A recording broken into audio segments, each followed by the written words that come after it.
దినపత్రికల్లో ఏవేవి important headlines ఉన్నాయో వాటిని విశ్లేషించే ప్రయత్నం చేద్దాం. ముందుగా మనం మహా దినపత్రిక చూసుకుంటే డిజిటల్లో ఏమేమి ఉన్నాయో చూద్దాం. ఈరోజు ఏం ప్రచురించారో చూద్దాం. ముందుగా మనం చూడొచ్చు, 10 ఏళ్ళు అవకాశం ఇవ్వండి, 100 ఏళ్ల అభివృద్ధి చూపిస్తామని. అదేవిధంగా ఫుట్బాల్ దిగ్గజం మెస్సీ ఎక్స్ రేవంత్ సర్కారీ స్టూడెంట్స్ టీం అని చెప్పి ప్రచురించారు. ప్రపంచ దృష్టిని ఆకర్షిస్తున్న ఎగ్జిబిషన్ మ్యాచ్. భారత్ ఫుట్బాల్ అభిమానులంతా హైదరాబాద్కు డిసెంబర్ 13న ఆసక్తికర మ్యాచ్ ఒకటి జరగనుంది. హైదరాబాద్ బ్రాండ్ ఫుట్బాల్కు పునరుజ్జీవమని రేవంత్ వ్యూహంపై దేశవ్యాప్తంగా ప్రశంసల వెల్లువైతే కురుస్తుంది.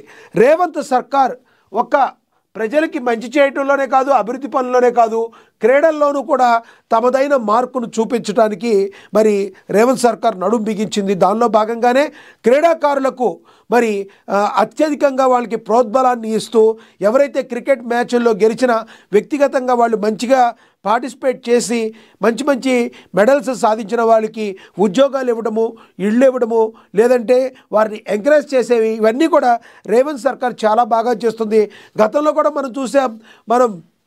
అలాగే క్రికెట్కి సంబంధించి కూడా మంచి బౌలర్గా మన హైదరాబాదీ బౌలర్ ఎవరైతే ఉన్నారో, మియా అంటారు, మనకు తెలుసు కదా, హైదరాబాదీ బౌలర్ సిరాజ్కి మరి ఆయన ఇక్కడ కేంద్ర ప్రభుత్వం ఇచ్చింది, బట్ ఇక్కడ కూడా రాష్ట్ర ప్రభుత్వం కూడా ఇల్లు అన్నీ ఇచ్చి మహమ్మద్ సిరాజ్కి తమకంటూ తమ ప్రభుత్వం యొక్క మార్కును చూపించింది రేవంత్ సర్కార్.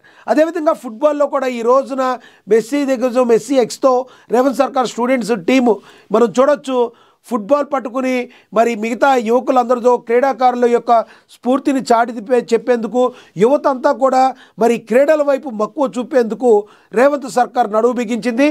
ప్రధానంగా రేవంత్ రెడ్డి ప్రతి విషయంలో కూడా చాలా సున్నితంగా పరిశీలిస్తూ ఈ రకంగా ముందుకు వెళుతున్నారు.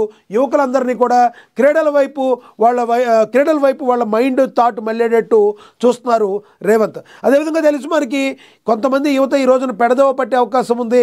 కొంచెం తక్కువ చదువుకున్న వాళ్ళు కావచ్చు, చదువు మీద ఇంట్రెస్ట్ లేని వాళ్ళు కావచ్చు, వీళ్ళందరూ కూడా గాంజాకో లేదంటే ఒక డిఫరెంట్ యాటిట్యూడ్కి వెళ్ళిపోయే యువకులు. ఇది కరెక్ట్ కాదు.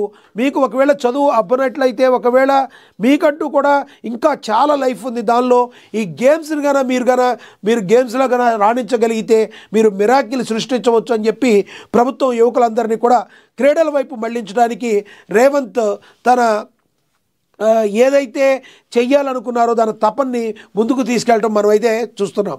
ఇక 10 ఏళ్ళు అవకాశం ఇవ్వండి, 100 ఏళ్ల అభివృద్ధి చూపిస్తాం.